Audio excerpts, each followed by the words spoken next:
What's good, YouTube? Um, so today's video is about uh why do the Nets, yes, why do the Brooklyn Nets fail to create super teams? Now, obviously, over the years, the Nets have this how you call it? Over the years, the Nets have this obsession with creating super teams, right? It started in the late early 2000s. You had Yao, not Yao Ming, but I think I think that's it. I'm just gonna call him Julian because I think his name was Julian Julian, something like that. And then you have you have Vince Carter, and then you had Harris. Okay, fast forward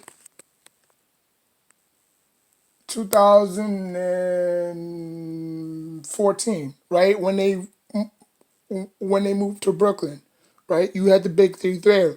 You had Joe Johnson, Darrell Williams, and Brook Lopez. That was the big three, right? That was a total disaster, you know. Fast forward to 2000 and let me see, no, 2014.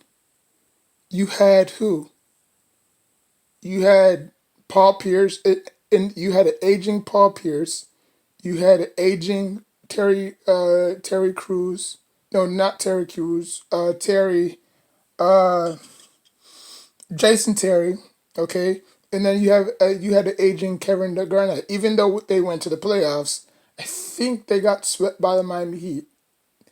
If I'm wrong, y'all can let me know. Okay, fast forward. Obviously, when they had D'Lo, they didn't necessarily have nobody. They was trying to get Cat, the team up with D'Lo, but Timberwolves wasn't really pushing. And to be honest with you, they still had a pretty good season. I think they went on to the playoffs that year, and I think they got eliminated in the second round. You know what I'm saying?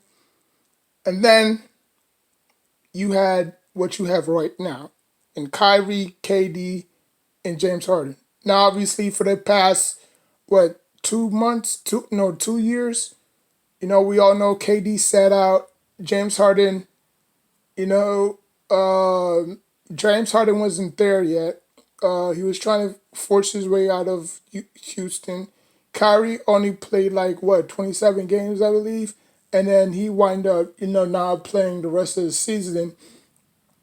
Fast forward to the following year, the big KD came back, and you saw what happened last year, right? The whole, oh, his toe was on the line, this and that and the third. So now we here right now, and they're trying to do it all over again, stacking up the deck, stacking the odds. You know what I'm saying? Now they got Patrick Mills and Aldridge, who those two have been teammates ever since they were in college. Uh, they like been in the same team. They've been together, but with just different teams. You know what I'm saying? The Knicks never had a super team. The Knicks didn't. Now, if you want to throw in Spreewell and Houston, and if you want to throw in Carmelo Anthony and Amari Stoudemire, like we had a big two. Like that 2000 and that 1999 season. Like Patrick Ewing was playing on his last legs, and we actually made the playoffs without him. You know, despite him being the superstar of that team, we actually made the playoffs without him, and we actually went far. But obviously, we lost. I think we got swept in Houston. Not swept in Houston, but we got swept by the Rockets. Okay, but we were the first. We were the number one. No, no, we were the eighth seed to ever go to the NBA finals. You know, that's never been done in the history of the NBA. So that's pretty cool. But my issue is, look, the Nets are going to do what the Nets do. You know, the Nets are that organization that doesn't believe in grooming their players. You know, you saw how they got rid of D'Lo. You saw how they got rid of, you know, Karis LeVert. You saw how they got rid of Allen. You know, who was pretty young at the time. You know, all for James Harden, who don't play a lick of defense, who plays zero defense, and he wants to come out and say, "Oh, I want to finish my career with the Nets." Okay, yeah, we all know how that turns out. You know, like didn't Kyrie say that when he went to Boston? Didn't Paul George say that when he went to OKC? Like, come on, you know, like you're gonna be making so much money that they're gonna have to say, okay, yeah, we're gonna have to let you go because you know you're making all this money and we can't really sign the players that we want to, and I know you're not gonna pay. I know you're not gonna take a pay cut. You know what I'm saying? So we're just gonna have to get rid of you. And you like the Brooklyn Nets think that they're going to build their team around an aging James Harden. No, no. James Harden is not the future of the Brooklyn Nets. He's not. Okay? But they're not going to win the championship. So they're doing all this for nothing. They're really doing all this for nothing. And I know I'm going to get a lot of people in my comments saying, well, you know, you don't know if they're going to win the championship. I know they're not going to win the championship because they don't have no championship aspirations. You know, they have no championship DNA. You know, they really don't. You know, like if you walk into Madison Square Garden, you can feel the electricity. You can feel the energy. When you walk into the Barclays Center, you don't feel that. You really don't. You know, and you know, it's always been a Knicks town. You know, people get it twisted. Just like it's always been a New York Giants town. You know, now you know the Bills are getting good. You know, or being better. You know, the last time the Bills got better, or the last time the Bills was relevant was when Kelly was the quarterback for their team. You know what I'm saying? And you know there were stretches where they were good in '08 where we beat them in the playoffs, or to get a playoff or to win a playoff berth. They were pretty good. You know they were pretty good in 2014. So there were stretches where the Bills was pretty good. There were stretches where the Jets was pretty good. But we all know it's a New York Giants town because of the championships. You know, Jets have one, Bills have zero, and the Jets and the Giants have four. So if you look at all of it, all of its totality, we have five Super Bowls combined together. If you're just talking about the NFL. If you're talking about baseball, that's different. If you're talking about, you know, basketball, we all know the Nets have never won anything, you know, and they had Dr. J too. You know, people forget that, you know, like they had Dr. J. So the point of the video is the Nets never learn from their mistakes, you know. They're like a young delinquent teenager who constantly gets in trouble. You know what I'm saying? In and out of rehab doesn't work. So they, you know, they go back to their old habits. You know what I'm saying? Like they don't want to groom. Like if you look at this Nets player, if you look at these Nets players, I mean, yeah, they're gonna have a few youngings. You know what I'm saying? Like I'm not totally gonna say that you know their roster is completely old, but you have to mix in some youth as well. You know, you have to. you know, because when the tough gets going, like you're not gonna have a lot of pieces to throw at. Like Aldridge, like do you like are you gonna bet your books that Aldridge is gonna play all 82 games? Are you gonna bet your books that that that that that Blake Griffin is gonna play 82 games? You know, I mean, there's gonna be some nicks. There's gonna be some nicks and bruises along the way. You know, like KD, will he play 80 all 82? Will Kyrie play all 82? We all know what James Harden will bring each and every game. You know what I'm saying? James Harden is the most durable one in that whole group. But when it comes to the playoffs, he vanishes. He doesn't produce. He could go 0 to 100 in the regular season and just disappears in the playoffs. Now there were some stretches when he was with the Houston Rockets where he showed that he's capable of, you know, of performing in a high level. You know, but when he was playing with other superstars, it's not the same. You know, you saw that when he was in Houston. You know, I mean, I think that was the only time I saw James Harden actually play defense. You know, and he was pretty good, you know. But when you surround him with other great talent, he just disappears, you know. When he was with, you know, Chris Paul, you know, like we all thought, oh great, wow, and a great duo, you know what I'm saying? Like that didn't work, you know. You pair him up with Russell Westbrook, that didn't work, you know what I'm saying? So it's levels to this stuff at the end of the day, you know. And people are still gonna pick the Nets, you know, that doesn't shock me. The Nets are favorite in the preseason ranking, you know what I'm saying?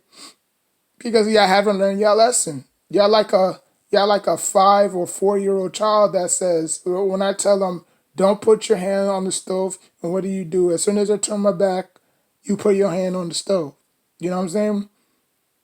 Some point you're gonna get burned, and that's what the Nets are going to face. Now I'm not gonna come on here and bash the Nets every single time, you know.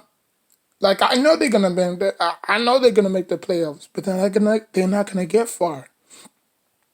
They hell they could go all the way to the Eastern Conference Finals and still lose. They can make it all the way to the NBA playoffs or NBA Finals and still lose. Why? Because that culture doesn't have a championship DNA, you know? Like, I don't think Steve Nash is right for the job. Maybe they could have probably had a Jason Kidd. Now, if they had a Jason Kidd, okay. Jason Kidd won a championship. He knows what it takes. Steve Nash has never been to the big dance before. I mean, yeah, he's made a couple of, you know, playoff appearances, but he's never been to the big dance. You know, like I'm just talking about as a team, not as individuals. You know, like when a team has never been to the big dance before, it's like it's new to everybody. You know, because Aldridge, Blake Griffin, you know what I'm saying. You know, obviously Patty Mills with the Spurs, he's been there. You know, so you know Kevin Durant and James Harden, no, well, yeah, James Harden and Kyrie, they all been there, but as a collective group, but as an organization, they don't know how to win. You know, like they kind of like my Giants right now. They find ways to lose because they haven't been there in a long time. The last time the Nick, and I mean that I said the Knicks. The last time the Nets made the playoffs, Vince Carter was y'all only superstar at the time. You know, if you want to throw in Jason Kidd and Kenyon Martin, I forgot about those guys too. But if you want to throw in those guys too, yeah, you know. But you know, you reap what you sow at the end of the day. You know, people can continue to pick the Nets. You know, but I'm sad to say that Nets fan, but y'all not gonna make it.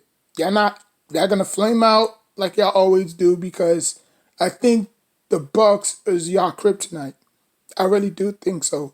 Because when push comes to shove, the reason why the Nets lost that game last year is because they was facing a better and much mature Bucks team with a lot of great defensive players. You know, you had Brook Lopez, who you traded to them. You had PJ Tucker, who was liability on offense, but he made up for it on defense. You know what I'm saying? You had Holiday, who locked down James Harden and Kyrie. So they're gonna be there, and that's gonna be y'all block. Like that's gonna be the level that you need to overcome. You know what I'm saying? Because yeah, I think it took I think that game went to 7 if I'm not mistaken. But if the Nets want to go to the place where they want to go, they have to get over that hump. Because imagine if the Nets lose to them again. Then what? Oh, James Harden wasn't healthy. Oh, James Harden missed the first game. Like, he went out in the first game. Can you believe that? Like, in the first playoff game, he went out. You know, like what was it, like 24 seconds he lasted? Like, come on. Like, you know what you're going to get from James Harden. No defense, but a lot of offense. It's not going to work in the playoffs because they officiate the playoffs differently than they do the regular season. That's why James Harden didn't get the calls that he needed or wanted because he was keep complaining to the refs. He's gonna say he fouled me, fouled me. That's what you get. They officiated different. Now, if this was a regular season, he would have been going to the line 5, 6 times a game. But since it's the playoffs, they don't want to give they don't want to give the players leverage. You know, they'll like the referees will give the players leverage in the regular season, but when it comes to the playoffs and the NBA finals, that's where they take that leverage back. You know what I'm saying? So James Harden just got to figure out, okay, I've been to this dance too many times. I can't keep it shrinking, or people is gonna call me just a great player that never won a ring. I don't want to be a Charles Barkley. I don't want to be a Karl Malone. I don't want to be a John Stockton. I don't want to be an Allen Iverson. I want to be an Isaiah Thomas. I want to be this and that. I want to be this and that. So if James Harden want to be those players that won championships, he has to consistently tell himself that he's not going to flame out. He's not going to disappear. He's not going to ghost. You know? Like, he's not going to disappear when it matters the most. Because that's what he does each and every playoff. You know? And then you got KD.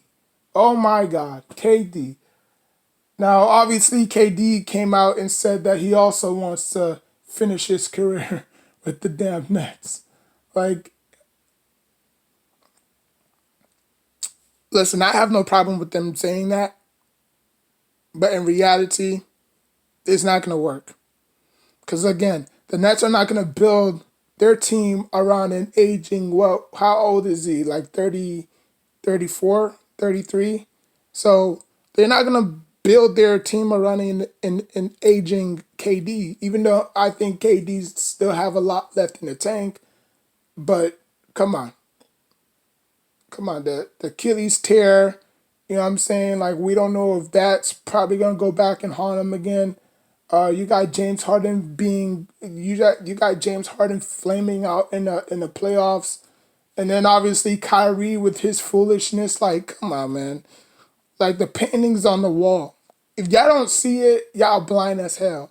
The painting is on the wall. Now, I'm not gonna sit here and say that, oh, I predict who's gonna win the playoffs next, or who's gonna win the championship next year. Like, it's not it's not gonna benefit me because I don't know. If I had to take a wild guess, I'll probably say the Clippers. But I've picked the Clippers the last 3 years, and they obviously disappointed me. You know what I'm saying? Because I'm not gonna go ahead and say my Knicks. My Knicks are not ready right now, you know. But in a couple of years they will be, you know. But just not right now. So if I had to pick a team that is going to win the championship, I'll probably say the Clippers. Now this is gonna be my final year. Even though Kawhi Leonard restructured his deal, I'm gonna give them 2 more years. If they don't win it this year, I'm gonna give them the next year to win it. You know, because I don't believe in quitting on the first try. You know what I'm saying? But something's got to give. Something's got to give. So yeah. But anyways, man, shifting my focus on the Lakers. Now, the Lakers. Listen, okay, I get it. The Lakers are the oldest team in the NBA, right? My Knicks wasn't that long ago. I think it was around 2012. They had the oldest roster, mixed with a lot of veterans and youth. You had a rookie, Iman Shumpert. You had J.R. Smith. You had Camby. You had Kurt. You know what I'm saying? You had Amari Stoudemire. You had Carmelo Anthony. You had Jason Kidd. You had Copeland. So you also had Raymond Felton. So I could see the similarities in the Knicks and the Lakers, right? Two historic franchises, but I remember the Knicks got off to a hot start. I believe they won like 9 straight. I think they were like 9-3 in the start of the season, you know? And then obviously they went on to, win the Atlantic Division, and, obviously they got, flamed out against very defensive Pacers team. After we, finally got our monkey off the back and beating the Celtics in the first round, we ran into the Pacers, I think 2 times, and the first time we met, Carmelo Anthony was dealing with a bad shoulder injury. J.R. Smith just, for some odd reason, just wasn't himself after winning the Six Man of the Year award, and Amar Stoudemire punched a fire extinguisher. So I mean, what could go wrong did go wrong for my Knicks. You know, but in terms of youth and development and experience, I think it's gonna help him in the long run. Like I will the Lakers start slow? Yes, I believe so. I believe they're gonna stay in games, but they're gonna find ways to lose because they just not there. They're just not there. Now, when the season comes along, you're gonna be seeing a lot of surprising teams. Like, wow, like the Magic of all teams are doing good, and the Wizards of all teams. Like, if the Wizards somehow have a average record mid season, and the Lakers are just lagging, finding ways to lose games, y'all gonna, be on social media flaming out, oh, this sucks. Oh, the Lakers should never got this. Oh, they should never did this. That's just my opinion. That's just how I see it. You know what I'm saying? Like, I could see it differently, but I could see it. I could see the Lakers getting off to a slow start. You know what I'm saying? But it's 82 games. They'll make it up. They'll get to the you know, they'll get into the playoffs. I'm not saying that they're gonna miss the playoffs. Obviously, they are going to make it. How far can they go? I don't know. There's a lot of good teams in the West, you know. So, but yeah, man. Like, if you look at that team as a whole, I mean, you got depth. You got depth, and that's something that, again, the Nets. Going back to the Nets, that's something that the Nets don't have right now. You know, like, we all want the Lakers and the Nets in the championship. That's not gonna happen. I still don't think that's gonna happen. Because we didn't even get Kobe and LeBron James. So what makes you think we're gonna get freaking Nets and Lakers? Like, how crazy and ludicrous that sounds. Like, Lakers have 18 banners. How many banners do the Nets have? Zero. You know? That's why I was going back to the individual. Like individually, yes, some of them have championships.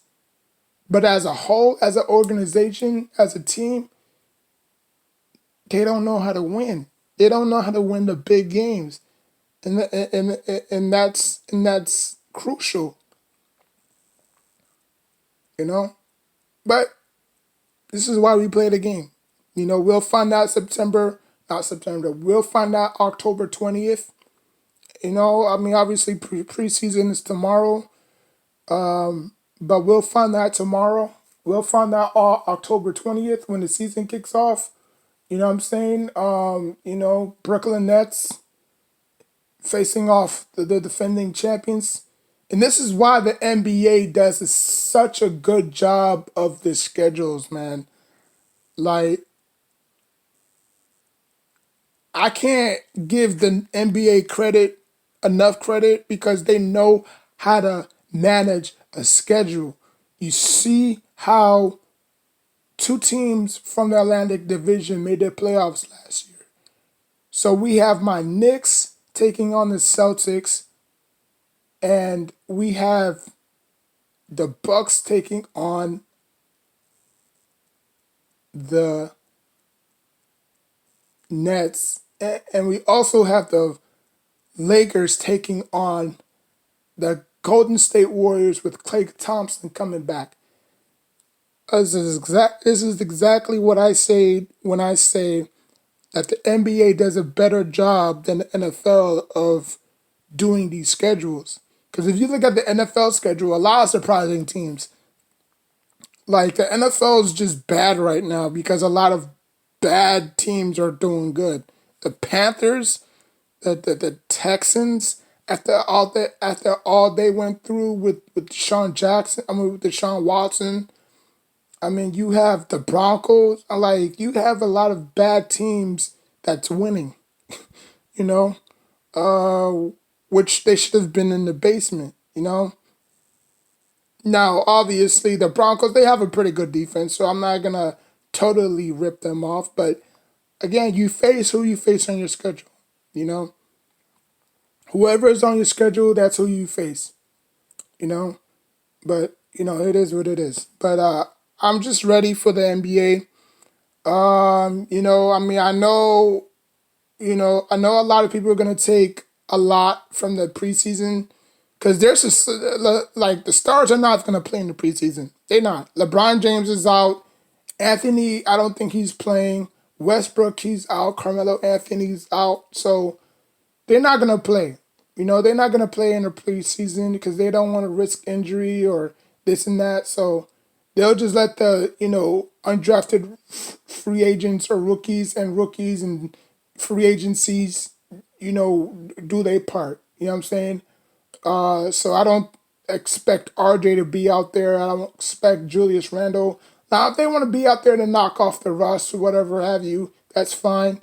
But in terms of not playing in the preseason, you see what's happening in the NFL. Like how Joe Judge didn't want none of his players to play in the preseason. You saw how it affect them early on. Like they lost all three of the preseason games. You know, and now it's transitioning to the regular season. They 0-3 right now. So like I think that's why it's important to play your game, to play your players in the preseason, to have them to give them that feel. You know what I'm saying? Because if you don't let them play in the preseason, come regular season, they're not gonna know what to do. You know, I mean, I'm not saying that they're not gonna know what to do, but they're not gonna get acclimated with their adjustments. You know what I'm saying? Like you got guys playing different positions. You know what I'm saying? Like to knock off the rust. You know what I'm saying? Because you haven't played football in nearly 4 months, 5 months or 7 months. You know what I'm saying? After the Super Bowl, so to knock off the rust and all that, it's important. You know what I'm saying? So, but that's all I have today. Like, comment, subscribe. And until next time, take care of yourself and each other.